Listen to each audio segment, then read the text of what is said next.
Red is the color of magic. William Butler Yeats said that, and who am I to disagree with a great poet? Well, it is kind of magic to see so many of you dressed in red today. Makes me think of how people wear the team colors on the day of the big game. Well, in the Episcopal Church, the seasons are color-coded. And today the team color is red. It's Pentecost Sunday, and that word means 50.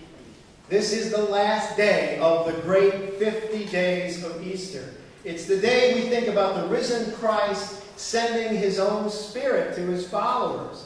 He wants to breathe his life into them. He wants to live in them. He wants to light the same fire in our hearts that always burns in his own. The color of the day is red.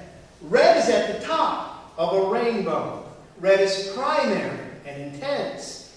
Red is the color of fire and sunsets. Red gets our attention on stop signs and fire trucks and warning labels.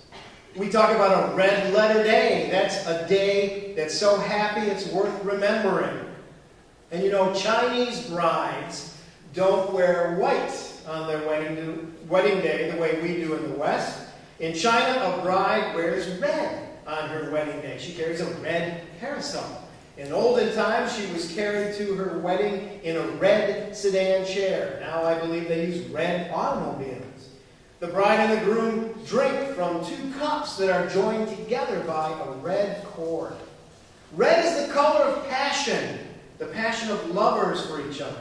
We give each other red valentines and red roses.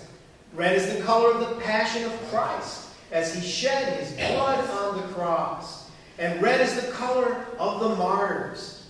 Red is the color of giving. Think about giving blood at the Red Cross. Think about the way the Red Cross gives help to people around the world.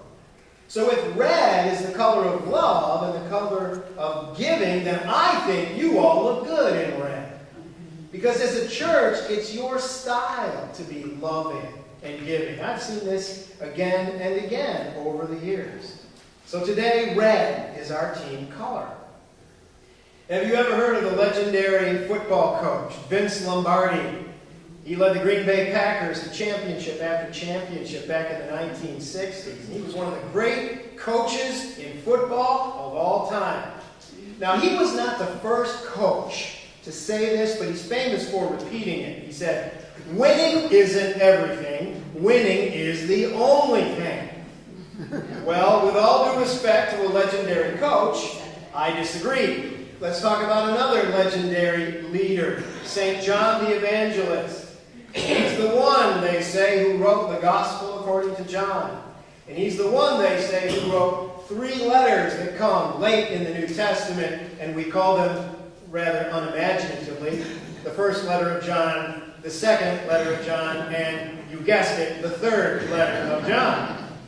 In the letters, John the writer repeats again and again, little children, love one another. And of course, in John's Gospel, we're always hearing Jesus say, love one another. Well, there's a legend about John as a very, very old man. The legend says that John the Evangelist grew to a great age. And this was very unusual back in the 1st century. And John eventually became so weak that he would actually be carried to the church services. Now, this was a time in church history when long sermons were the expectation.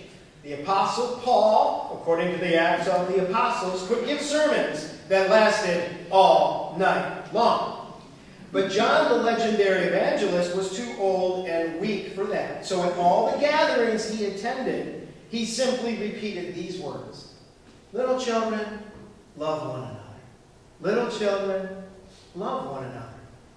Now, in his younger days, John had been a firebrand. He was one of 2 brothers, James and John, that got a nickname from Jesus. Jesus called them Thunder Boys. Jesus gave these 2 the nickname Sons of Thunder because they had, shall we say, some issues with anger. But many years had gone by, and John had meditated on the teaching of Jesus for all those years. and John had become quieter and more gentle and more loving.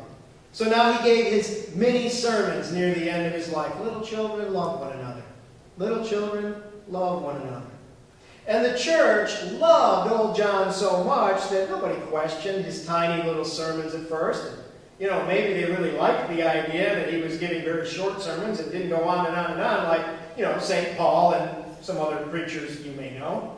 But finally, someone from the congregation asked him why he never said anything except, little children, love one another. Little children, love one another. And old John smiled and said, do just that, and that will be enough.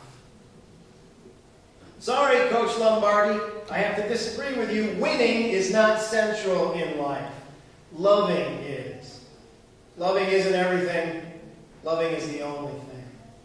That's the Spirit. That's the Spirit of Jesus.